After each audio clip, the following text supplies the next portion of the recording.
Hello, this is one of our first interviews with an LSBU alum volunteer for our Volunteers Week interviews. LSBU alumni act as the lasting connection to the university. Our alumni are examples of what success looks like, overcoming barriers, creating opportunities, and smashing any glass ceilings along the way. We believe it's what you do that matters. So we are celebrating and asking some of our amazing alumni volunteers why it's important for them to give back and use their time in such an inspiring and rewarding way. Our volunteers are change makers. They are doers. They take action and get involved in projects that change communities. Volunteering at LSBU creates a community that thrives with change. I'm Sally, and I'm Senior Officer for Alumni Volunteering in the Alumni and Development team. I'm Jodie, and I'm the Senior Officer for Marketing and Events in the Alumni and Development team, and we are joined today by Naz Baig. Welcome, Naz. Hi, thank you for having me. So Naz, we would love to hear a bit about what you studied at LSBU and why you chose this course. So I studied at London South Bank University, and I studied the LLB degree. It was a 3-year course, and I chose law because it was between either an English degree or a law degree, and I thought I'd have better prospects if I pursued law. Amazing. So your volunteer experience with LSBU, I believe, is in the form as a mentor and a guest speaker in the law division, which wasn't for a relationship with the alumni team. So we're really interested to know about how you heard about that opportunity and why you chose to volunteer. Yeah, so it was more a case of me being a bit proactive. I found I was at a point in my life where I felt like I could dedicate some time in being able to mentor, aspiring lawyers. And my tutor when I was at South Bank, well, one of my tutors was Andy Younger, who I believe is now the Director of Law, if I'm not mistaken. And I always remembered him as being a fantastic tutor. He used to teach me medical law and ethics. And what actually happened is on the weekends, I used to work for Virgin Trains. And one day when I was serving in first class, Andy was there as one of the passengers. And I was like, "Hi, Andy, do you remember me?" And surprisingly, he still remembered me. And we had a brief chat. And he was on my LinkedIn page as I had him as a connection. And when I found myself at a particular time in my life, sometime last year, wanting to reach out and offer my seek any opportunities, I contacted Andy on LinkedIn and just said, "Hi Andy, it's been a while, not sure if you recall, bumped into you on Virgin Trains, etc. And I'd like to mentor some students or any opportunities that you think that university may have." And Andy surprisingly remembered me again, and he put me in touch with Emma, and the relationship went from there. And I had a meeting with Emma, and we developed an informal mentoring program, and I started giving talks to the undergrads, and that's how it all actually started. I really think the law division was couldn't believe what landed in their lap when you reached out, because it doesn't surprise me that they remembered you. I'm just wondering, you've done a variety of volunteering over the last few months, and a question about motivations to give back. You touched on it a little bit there about having time in your life at that particular time, but any specific motivations, and how does it feel, or how has it felt giving back in a voluntary capacity at LSBU? I found it very rewarding. I think what motivates me is being able to help. Some people, they find reward in different ways. My way is being able to support and assist, because what I found was I'm quite active on social media and websites such as LinkedIn, and without realizing, I'd accumulated so many connections which consisted of aspiring lawyers, and I was getting so many students reaching out to me asking me, how can I break into criminal defense? Because what I was finding is that a lot of people were saying that it was really difficult to get experience within the criminal defense field, and I definitely found that when I was studying and when I was trying to break into the industry. And I think I found a bit of a gap. And my motivation for it was being able to assist these aspiring lawyers, because it was a case where when people were reaching out to me, I didn't really know how to assist them. I could offer some guidance, but I wanted to like take it a step further. But I've definitely found it rewarding for me personally, because when I was a student, those opportunities weren't there. It was really difficult to get your foot into the door. But obviously things are so much easier now, given that we've got the virtual networking, which I think is a silver lining given the pandemic. Just to touch on your relationship with students and mentoring students, what was your experience like being one-to-one with them? And do you feel like they really appreciated your time and they responded well to the advice and guidance that you gave them? I think a lot of the students that did put themselves forward for the opportunities were very grateful for the opportunity, because the common theme that I was picking up from the students that I was mentoring and currently am mentoring is that they had never actually communicated with a practicing lawyer, and it gave them an insight as to what is actually involved in the daily life as a working lawyer. You know, when you're studying it academically, it's very different to, you know, it being in the practical world. And I find that, you know, they have grasped the opportunity.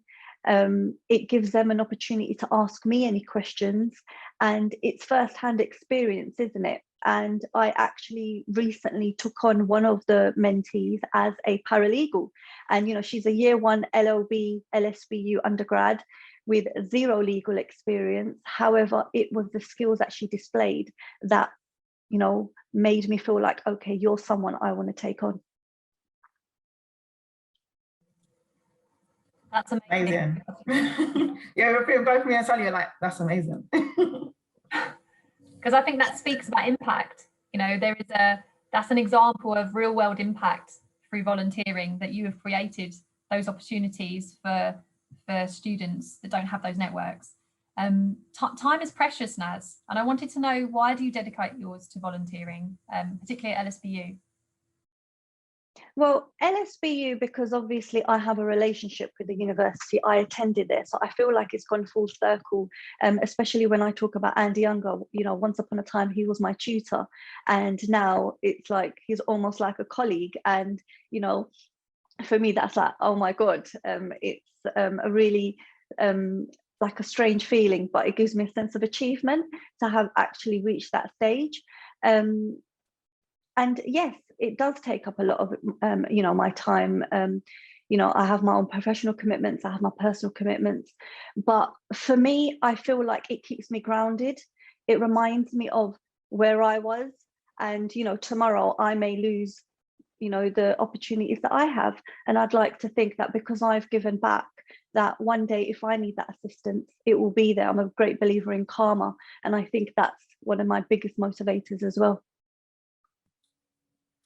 Just to touch on that karma point, I guess, how important is it to you to lead by example? Is that something that you think about? I do. You know, sometimes you don't actually know who is, you know, looking at your journey. You don't know who's actually following your journey. And I think it only really became apparent once I was a bit more active on social media. You know, social media, it has its pros and it has its cons. And I do believe that, you know, there should be a distinct line where you're sharing a bit too much information, perhaps about your personal life, and differentiating that from your professional life. And what I was finding is a lot of students were reaching out to me and saying, you don't realize this, but I've been following your journey and it's inspired me. I had someone contact me yesterday who said that, you know, seeing you, an Asian woman from East London, having achieved this, has made me feel like actually I can achieve that too. And for me, that's very humbling. And yeah, I think it's important. You know, you don't know who's actually watching your journey. Similarly, when I was growing up and when I was studying, I looked up to other people and thought I'd like to be in that position one day. So I was just going to touch on that, because that's what we're about in alumni. We're about showing those people's journeys, showing that success has different faces, different backgrounds, different barriers, different obstacles. So I just wanted to touch on, I've lost my train of thought. hold on, different barriers. Yes, your journey. And you said that you look up to other people. Who do you look up to? Whose journey have you kind of paid attention to? Who's inspired you? I wouldn't say it's one single person. There's been different people along the way when I've been at different stages in my life. So, for instance, when I was at university, I was volunteering for organisations similar to how students are doing at the moment. And, you know, it was fellow colleagues. When I saw them in a particular position, I thought, oh, I'd like to do that one day. When I graduated and I went on to law school and I wanted to undertake the police station accreditation scheme, and I was volunteering at criminal defence firms, I came across some fantastic colleagues and I could see the work they were doing. And I thought, oh, I'd love to do that, you know, one day. And so there's been different people along the way who have inspired different aspects of my journey. There's been solicitors I've looked up to, and I've really enjoyed the way they've, you know, applied themselves to work in terms of dedication, work ethic. Once I've qualified, I've looked at other women lawyers and be like, you know, I think that's amazing. You know, another woman that a lot of people have seen who, you know, has the A-list life is Amal Clooney, where, you know, she married this A-lister, yet she continued with all her legal work. And I think that is inspiring for a lot of women because, you know, she comes from an ethnic background, you know, she's married into this A-list celebrity. However, she still does what she does. She still does her human rights work. And I think that in itself is inspiring. So there isn't one particular person. I think you can pick different aspects from different people depending on your own journey. That's amazing. And actually talking about your professional world as well as kind of the volunteering, a change maker is someone who proactively involves themselves to make change happen. I want to ask you, Naz, would you consider yourself to be a change maker? I'm not sure, like, I think I feel uncomfortable calling myself a change maker. I'd like to think I'm making an impact or making a difference. You know, I'm always trying to think outside the box. It was one of the reasons why I reached out to Andy. I thought, you know, I want to create some opportunities that, you know, don't come about all the time, because I didn't even know such opportunities existed. But there have been times where, you know, I've done things where I'm trying to do things differently. So for instance, on my Instagram page, I introduced this new feature that every Mondays I post up job positions that I've come across. I don't get paid for that. I'm not affiliated with the firms or the organizations in any way, but it's a way of showing students and aspiring lawyers that, look, the opportunities are out there. You just need to know where to look. So every Mondays I put this job post with about 4 positions, which allows a lot of people to apply to these opportunities. And, you know, it's just making it more accessible, making the industry a bit more accessible. Yeah, just doing things like that. And, you know, around the same time that I reached out to South Bank, I also reached out to fellow professionals on social media to see if we could, you know, drum up some opportunities. And a particular lawyer reached out to me who has her own firm. We hosted a virtual talk, and based on the back of that, she recruited someone who tuned into that virtual talk, a student who'd completed their LPC. So yeah, I think it's more about wanting to create a change and just, you know, seeking opportunities that can make a difference. I love that. Naz, you're a change maker. Just own it, accept it, say it. Okay, you're a change maker. Just own it. I'd love to know if you have any kind of like memorable moment in your mentoring or guest speaking where you acknowledged a moment where you was like, this is why I do what I do. This is why I do this. Like any interaction or experience that just reaffirmed how rewarding it is to give back. I think it's a buzz. Every time I've given a virtual talk, and you know, the students have been so engaging, and it's always towards the end when the Q&A start coming in. So you've got questions being asked, because, you know, there is that dreaded moment that you think, oh my God, is anyone really paying attention still to me banging on? When they start asking questions and they start asking about my journey, I think that's when I think, wow, like, okay, this is really helping, because, you know, people are really absorbing the information. So every time I do a talk and I'm getting these questions, that's when I get that feeling. It's an ongoing thing. It's never been like that's just that one particular moment.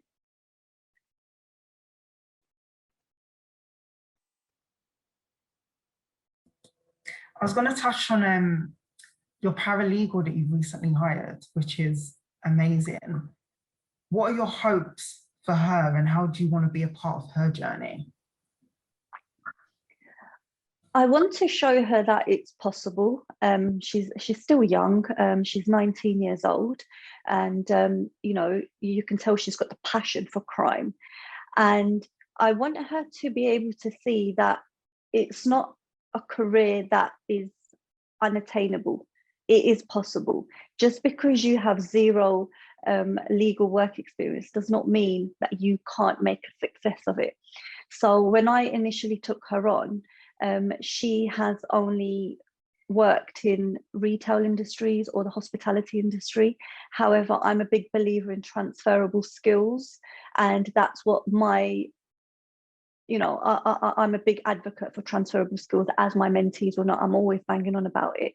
And I wanted to show her that whatever skills you've picked up in retail, whatever skills you've picked up in hospitality are things that can be transferred over to the legal industry. You know, you've got communication skills, you've got interpersonal skills, you know, customer service skills is such a big thing when it comes to client care.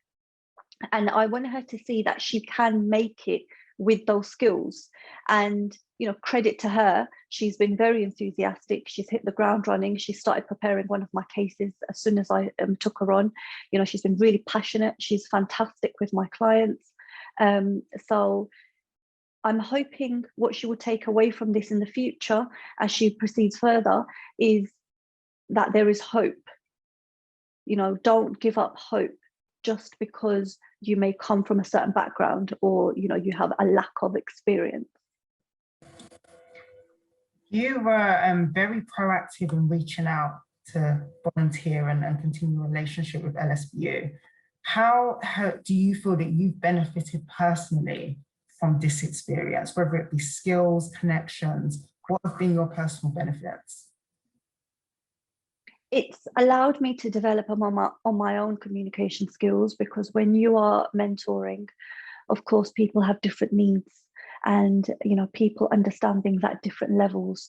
And it's allowed me to develop upon my own skills in that respect.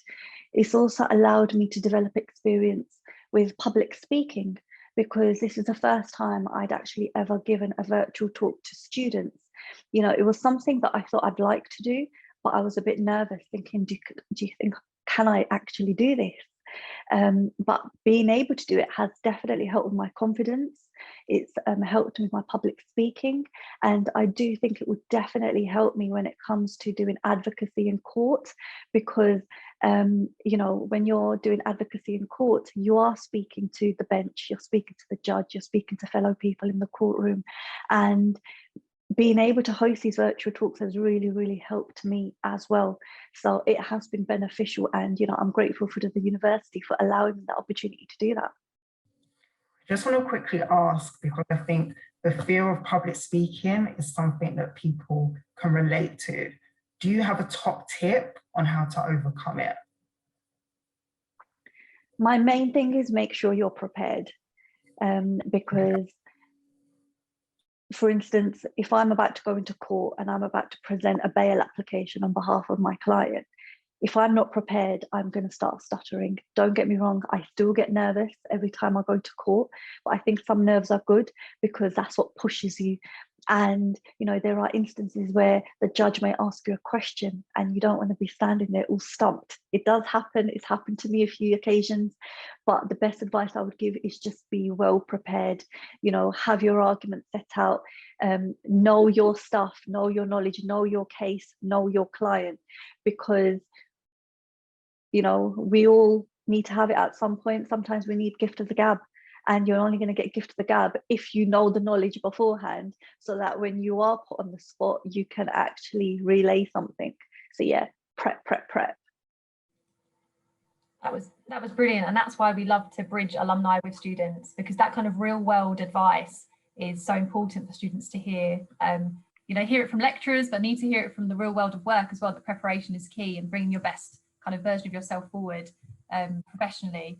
I just want to say thank you to kind of bring the interview to a close, but just to thank you for taking the time today to come and meet us and to be interviewed and to allow us to recognise you and your volunteering and all the things that you've done for across the board students and staff, the alumni department, the law division in giving back and helping students. In fact, that does bring me quite neatly to a piece of feedback from the law division, if I may read it aloud. And it's about your engagement with the law division in a voluntary capacity. So this was sent to me earlier this week. On behalf of the entire law division, I would like to say a sincere thank you, Naz, for the time, passion and energy you have shown us this year. We always love to hear from our alumni, and it was doubly special when you contacted us to offer your support and assistance. Together, we developed a series of talks on criminal practice, which has proved to be one of the most well attended this year. In addition, you have taken precious time out of your busy schedule as a working mum to mentor not one, but 6 of our students. Your passion for your job is obvious and infectious, and your dedication to LSBU has touched the lives of many of our students. It is a pleasure to count you amongst our graduates. So that's from the law division. Oh, thank you very much. That's really, really nice to hear. And, you know, like I said, it humbles me and it's really, really rewarding. It's lovely. Thank you very much. Thank you. And from us as the alumni and development team, you're a fantastic role model for students and a great advocate for volunteering. Thank you. And thank you for giving me the opportunity. And thank you for having me today.